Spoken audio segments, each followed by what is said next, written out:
Subscribe and share my channel Sudarsana. నమస్కారం. శ్రీదేవి భాగవతం కథలను తెలుసుకుందాం. శ్రీమాత్రే నమః. శ్రీ గురుభ్యో నమః. శ్రీమద్దేవి భాగవతము 6వ స్కందము. భగవంతుడగు శంకరుని ద్వారా లక్ష్మీదేవి వరమును పొందుట. లక్ష్మీదేవి చెప్తోంది, అసుతోషుడు, మహేశానుడు, శివుడు, దేవేశ్వరుడని పిలువబడు దయాసాగర, నా పతిదేవుడు నాకు శాపమిచ్చాను. నా స్వామి శాపము నుండి ముక్తిని పొందు ఉపాయాన్ని కూడా నాకు తెలిపారు. ఆయన ఇలా చెప్పారు, కమలాలయ, నీకు పుత్రుడు ఉదయించును, అప్పుడు నీవు శాప విముక్తవై వైకుంఠానికి చేరుకుంటావని. భగవన్ పతిదేవులు ఇట్లు తెలుపగా నేను తపస్సు చేయు తలంపుతో ఈ తపోవనానికి వచ్చాను. సకల మనోరథములను తీర్చెడు ప్రభువు మీరు. నేను మిమ్ములను ఆరాధ్య దైవంగా చేసుకున్నాను. దేవదేవ, ఇప్పుడు నా పతిదేవుని సాన్నిధ్యమున నేను లేను.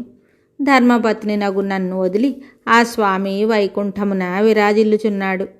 అటువంటప్పుడు ఆ ప్రభువు లేకుండా నేను పుత్రవతిని ఎట్లగుదును? దేవేశ, శంకర, మీరు ప్రసన్నులైనచో నాకు ఈ వరమును ప్రసాదించండి. మీకును శ్రీహరికిని ఏ విధమైన భేదమును లేదు.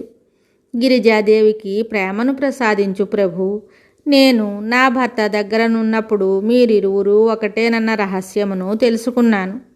మీరే వారు, వారే మీరు. ఇందులో ఏమాత్రమును సందేహము లేదు. మహానుభావులగు మీరిద్దరును ఒకటే. ఈ విషయమును ఎరిగి నేను మిమ్ములను ఆరాధించితిని. లేకపోయినచో మీకు సేవ చేయుట వలన నేను దోషభాగిని అవుతాను. భగవంతుడగు శివుడు చెప్తున్నాడు, దేవి, నేను శ్రీహరి పూర్తిగా ఒక్కటే అను ఈ రహస్యము నీవెట్లు తెలుసుకున్నావు? సుందరి, సింధుజ, నాతో దయచేసి ఉన్నదున్నట్లు తెలుపుము.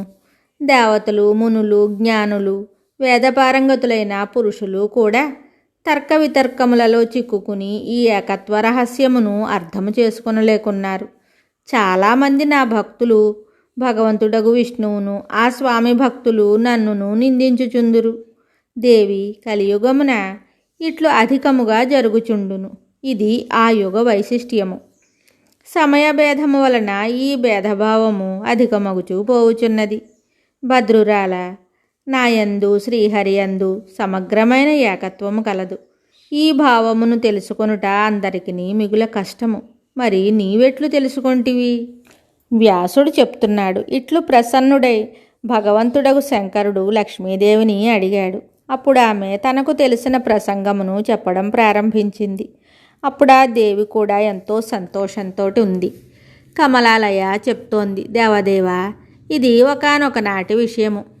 భగవంతుడగు విష్ణువు ఏకాంతమున పద్మాసనాసీనుడై ధ్యానము చేయుచుండెను. తపమాచరిస్తున్న స్వామిని చూసి నాకు మహదాశ్చర్యము కలిగెను. కొద్దిసేపటి తరువాత ఆయన సమాధికి భంగమయ్యెను. ఆయన ముఖకమలమునందు ప్రసన్నతా కిరణములు వెలుగులను విరజిమ్ముచుండెను.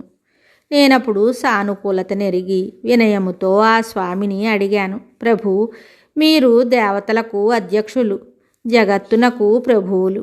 దేవతలు, దానవులు, బ్రహ్మ మొదలగు వారందరూ కలిసి పాల సముద్రమును మదించారు. అప్పుడు నేను అచ్చటి నుండి ప్రకటితనైతిని. ఎవరిని భర్తగా వరించవలెను అని నాలో ఆలోచన పొడసూపెను. నేను అన్ని వైపులకు చూశాను. అప్పుడు మిమ్మల్ని సకల దేవతలలో శ్రేష్ఠులని తలంచితిని. ఈ నిర్ణయమునకు వచ్చి నేను మిమ్ములను పతిదేవులుగా వరించితిని. సర్వేశ్వర, అట్టి దేవేశ్వరులు మీరెవరిని ధ్యానించుచున్నారు? ఈ విషయము నా మనస్సును మహదాశ్చర్యమున పడవేయుచున్నది. కైటభారి, మీరు నాకు పరమప్రియమైన వారు. దయతో నా మనస్సునందుగల ఈ చిక్కును దూరం చేయండి. మిగతా కథ తరువాయి భాగంలో తెలుసుకుందాము. శుభం.